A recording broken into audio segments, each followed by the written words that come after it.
حضرت کے آنے سے پہلے مجھے حضرت کی طرف سے حکم ہوا کہ ملک کی کارگزاری اور تحریک پیام انسان کا کچھ کام عوام کے سامنے رکھا جائے تاکہ عوام سمجھے کہ ہم کیوں بٹھائے گئے ہیں، ہم کیوں بلائے گئے ہیں۔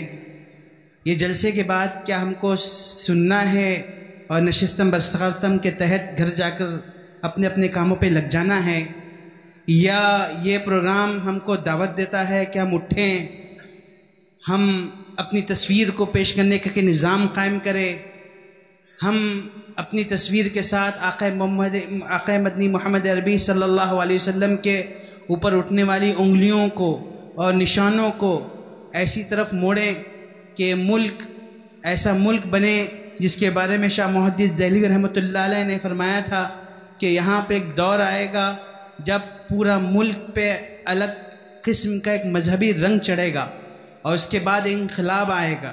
وہ انقلاب کی جو بات حضرت محدث دہلوی رحمۃ اللہ علیہ نے فرمائی تھی، وہ اس بات کی طرف اشارہ ہے یستبدل قوما غیرکم، کہ اللہ دوسری قوم لا کر کھڑے کرے گا، ثم لا یکون امثالکم، پھر وہ تم جیسی نہیں ہوں گی۔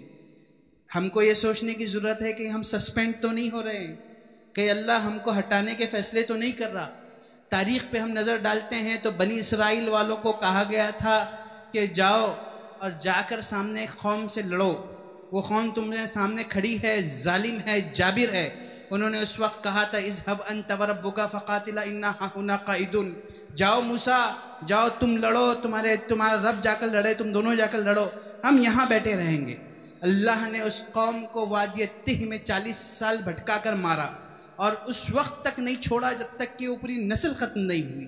میرے دوستو، آج ایک تبدیلی کا وقت ہے، اور یہ پروگرام تبدیلی کے تیل میں ہے، تبدیلی کی نیت سے ہے، اور اہل اندور صاحب ایمان لوگوں کا شہر ہے، مسلمانوں کی تصویر پیش کرنے والا شہر ہے، ایمانی حمیت دل میں رکھنے والا شہر ہے، اور محمدی مسجد، جس مسجد کا نام آقا مدنی محمد عربی صلی اللہ علیہ وسلم سے ہے۔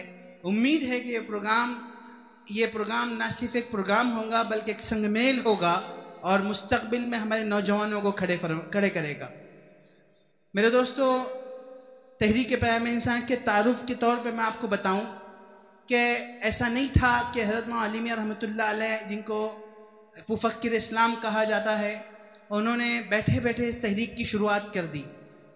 یہ تحریک کی شروعات تو حضرت مولانا علی میاں رحمۃ اللہ علیہ نے 1950 میں ملک کی آزادی کی صرف 3 سال بعد سے شروع کر دی تھی، اور اس کا اعلان 1974 میں ہوا۔ لیکن کیا ہوا؟ کیوں اعلان ہوا؟ کیا ہو گیا تھا اس مؤلف کو؟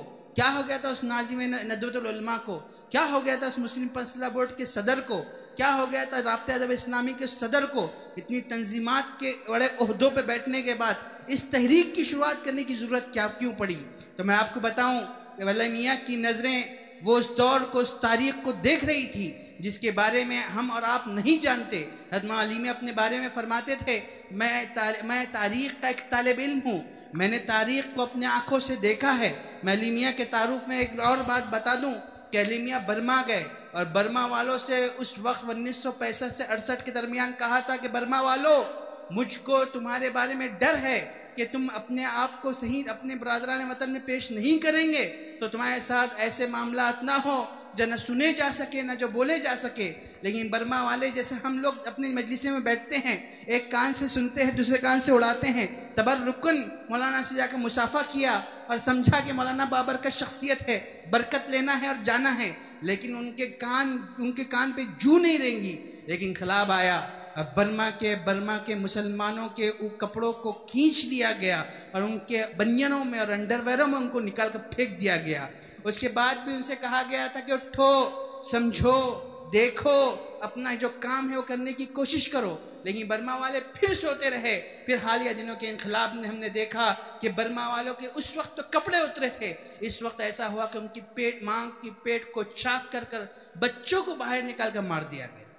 برما والوں سے علی میاں کہہ کے آئے تھے، یہی علی میاں تھے جب مولانا لبنان گئے، لبنانیوں سے کہا تھا، لبنان اس دور میں دبئی کی جیسی تصویر رکھتا تھا، لبنانیوں سے مولانا نے کہا تھا کہ لبنانیوں، مجھ کو تمہاری در و دیوار پہ خون کے چھینٹے نظر آتے ہیں، تم سمجھو، تم اپنے آپ کو بدلو، اپنی عربی حمیت کو جانو۔ لیکن لبنانیوں نے اس کو نہیں جانا، نہیں پہچانا، مولانا کو بھی انہوں نے اعزازاً لیا۔ اس کے بعد کیا ہوا؟ اس کے بعد آج تک کبھی آپ نے لبنان کا نام نہیں سنا ہوگا۔ لبنان توڑا گیا، ایک بار نہیں، ہر بار، ہر 4 سال میں لبنان توڑا گیا کہ لبنان آج تک اٹھنے سے معاملے میں بے بس ہے۔ وہی علی میاں ہیں جنہوں نے اس ملک کی تاریخ پہ نظر ڈالی، تو آپ میں سے بہت سو کو معلوم نہیں ہوگا کہ ہندو مسلم فساد کب سے شروع ہوئے۔ کوئی بتا سکتا کوئی کب سے شروع ہوئے؟ ہم سمجھتے ہیں کہ 1947 کے بعد کی دین ہے، جی نہیں، انگریز جب سروائیو کرنے میں ناکام ہو رہے تھے اور دیکھ رہے تھے مسلمانوں کا ہندوؤں کا اتحاد ایسا طاقتور اتحاد ہے کہ ہم کو 5 سال ٹکنے نہیں دے گا، یہ اتحاد ہم کو کھاڑ پھینکے گا، تو سب سے پہلے 1894 میں انہوں نے ایک فساد بمبئی میں کرایا۔ اس فساد میں انہوں نے 10 محرم کے جلوس کو اور گنپتی کے جلوس کو آپس سے ٹکرایا اور پولیس کو اور فوج کو وہاں سے ہٹوایا، اور زبردست طریقے سے انہوں نے کئی لوگ شریر لوگوں کو اس میں گھسایا اور مسلمانوں کو مروایا۔ یہ پہلا فساد تھا اس ملک کا جو ہندو مسلم فساد کی شروعات تھی۔ اس فساد نے ایسا زبردست زہر بویا، اس کے بعد 1904 میں انہوں نے بنگالی مسلمانوں کے درمیان زبان اور ذات کے نام کے ایک ہونے کے باوجود ہندو مسلم کروایا، اور ایسا بھی کروایا کہ اس کا شاخسانہ یہ نکلا کہ بنگلہ دیش بعد میں ٹوٹ کر الگ ہو گیا۔ انہوں نے وہ چیزیں بوئی، ان انگریزوں نے وہ چیزیں رکھی کہ جس نے اس ملک کو ڈیوائیڈ اینڈ رول والا سسٹم پہ داخل کیا۔ 68 فسادات ملک کے آزاد ہونے سے پہلے تھے جو خون میں نہا رہے تھے، اور اس کے بعد سے اب تک 85,000 فسادات ہیں جو چھوٹے بڑے ہیں، جس میں مسلمانوں کو بری طرح نقصان پہنچایا گیا۔ یہ مسادات جو کروائے گئے یا کیے گئے، میرے دوستو، یہ بڑی تعداد جو ہمارے بازو رہتی ہے ہماری دشمن نہیں ہیں۔ اگر ہم ان کو دیکھیں، ہم ان کے قریب جائیں، میں بہت قریب سے دیکھ رہا ہوں، میرا جانا ان کے درمیان میں ہوتا ہے، میرا رہنا ان کے درمیان میں ہوتا ہے، میں اللہ کی قسم کھا کے بول رہا ہوں کہ جتنا نشے میں یہ لوگ ڈوبے ہوئے ہیں اتنا ہم نہیں ڈوبے ہوئے ہیں۔ پاگل پن کے نئے نام آج رکھ دیے گئے۔ پاگل پن کا ایک نیا نام ہے ڈپریشن، پاگل پن کا دوسرا نام ہے فرسٹریشن، پاگل پن کا تیسرا نام ہے انزائٹی، پاگل پن کا بچوں کا درمیان کا نام ہے کیریئر فوبیا۔ پاگل پن کے 10 نام انہوں نے اچھے دے دیے، اور ان کا بچہ اس میں ڈوب رہا ہے۔ سوسائڈ کیسز ان کے بہت زیادہ بڑھ رہے ہیں۔ میرے دوستو، دوسری طرف تصویر کیا ہے؟ دوسری طرف یہ تصویر ہے کہ electronic media, print media, social media اور موت پبلسٹی میڈیا، جس کو کہتے ہیں بیٹھے بیٹھے گروپ نے ایک جھوٹ بولا، اس جھوٹ کو گروپ نے اٹھایا اور پروسنا شروع کیا۔ جو پگڈنڈیوں پہ اور جو چوراہوں پہ اور جو دکانوں پہ اور ان کی مجلسوں میں جھوٹ پروسنے کا کام کیا جا رہا ہے، وہ ایسا بھی ہے کہ جس کے بارے میں ہم نہ تصور کر سکتے ہیں نہ ہم سوچ سکتے ہیں۔ ایسے جھوٹ پروسے جا رہے ہیں اور ان کا عام آدمی وہ کھا رہا ہے، اس کو صبح اخبار اٹھاتا ہے تو اس کو جھوٹ پروسا جاتا ہے، وہ چینل دیکھتا ہے تو جھوٹ دیکھتا ہے، وہ یوٹیوب چینل دیکھتا ہے تو وہ جھوٹ دیکھتا ہے، وہ تمام چیزیں جھوٹ لیتا ہے۔ اس مجمع میں سے ایک آدمی اٹھے اور کہے جنید صاحب آپ جھوٹے اور چور آدمی ہیں، میں بولوں 1000 آدمی بیٹھا ہوا ہے، ایک آدمی کے بولنے سے فرق نہیں پڑتا، ودن سیکنڈ دوسرا آدمی اٹھ کر کہے مجھے صاحب آپ چور آدمی ہیں، پھر میں ہیڈز گنوں، میں کاؤنٹ کروں ہیڈز کو اور منڈیوں کو گنوں، میں بولوں کہ اتنے بڑے مجمع میں 2 لوگ کے چور بولنے سے کیا فرق پڑ رہا، پھر تیسرا آدمی اٹھے اور کہے مولانا آپ چور ہے، تھوڑی دیر کے بعد معلوم پورا مجمع بولیں گا جنید صاحب نے جواب نہیں دیے تھے نا چور ہے۔ میرے دوستو، صبح شام تمام ایپیسوڈ میں ہم کو دہشت گرد کہا جا رہا ہے کہ آپ دہشت گرد ہیں، آپ دہشت گرد ہیں، ہم دہشت گرد ہیں، ہم بیگ اٹھا کر آفس جا رہے ہیں، آپ دہشت گرد ہیں، ہم دکانیں کھول رہے ہیں، آپ دہشت گرد ہیں، ہم اسکول بھیج رہے ہیں، آپ دہشت گرد ہیں، ہم اپنے آپ میں مست ہیں، ہم شادیاں کر رہے ہیں، بڑے بڑے پروگرامز کر رہے ہیں، آپ دہشت گرد ہیں، ہم نے کوئی جو نہیں رہیں گی، اخلاق مارا گیا ہم پہ جو نہیں رہیں گی، جنید مارا گیا ہم پہ جو نہیں رہیں گی، 70 سے زیادہ لوگ مار دیے گئے، جو کی نہیں رہیں گی، جو اس لیے نہیں رہیں گی میرے دوستو ہمارا سگا نہیں گرا، اگر سگا گرتا تو ہم اٹھتے، ہم کھڑے رہتے اور ہم بولتے کہ کیا ہو رہا ہے، لیکن میرے دوستو سگے کا احساس بھی تو ہمارے دل سے ختم ہو گیا۔ مسلمانوں کی حالت کیا ہے؟ مسلمانوں کی گلیوں میں داخل ہو، اندور والوں جواب دینا، اس کا جواب دینا کہ مسلمانوں کی گلیوں میں نشہ داخل نہیں ہوا؟ ارے بولو نا، آواز نہیں آ رہی، تھوڑا بہت کہ بہت زیادہ؟